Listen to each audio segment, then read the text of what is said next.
හයි guys මේ වීඩියෝෙන් කතා කරන්නේ අපේ ස්කිල්ෂොප් ප්‍රොජෙක්ට් එකේ හෝම් පේජ් එකේ ඩිසයින් කරගෙන කර්සල් එක ගැන.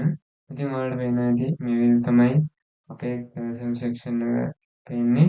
ඔයාලට පේනවා ඇති මේක ඔටෝ ට්‍රාන්ස්ෆෝම් වෙනවා දෙපැත්තට. ඒත් එක්කම මේ දෙපැත්තේ තියෙන බටන් වලින් අපිට මේ කර්සල් එක එහා මෙහා කරගන්න පුළුවන්. මම දැන් බටන් එක ක්ලික් කරලා පෙන්නන්නම්. ඒත් එක්කම මේ කර්සල් එකට යටින් තියෙන ඉන්ඩිකේටර්ස් ඩොට් වලින් අපිට මේ කර්සල් එකේ මොන කොටසද ඉන්නේ කියලා බලා ගන්න පුළුවන්. ඉතින් අපි බලමු මේ කර්සල් එක කොහොමද කෝඩ් කරලා තියෙන්නේ කියලා. ඉතින් මම යනවා Visual Studio Code software එකට.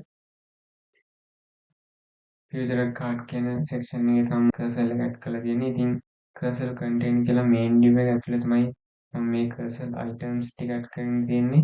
ඔයාලට පේනවා මෙතන UI UX design mastery වගේම web development bootcamp, mobile app development, video editing pro, data science fundamentals, music production secret කියලා මේ විදිහට මම කර්සල් එකේ items ටික ඇඩ් කරගෙන තියෙනවා.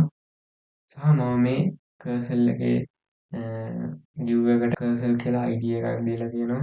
ඒ වගේම මේ item ටික මම transform කරගන්න මෙතන flex, transition, transform duration 500 කියලා දාලා තියෙනවා.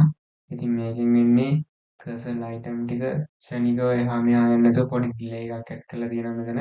ඒ වගේම කර්සල් එක navigate කරන්න මම මෙතන navigation buttons දෙකක් ඇඩ් කරලා තියෙනවා.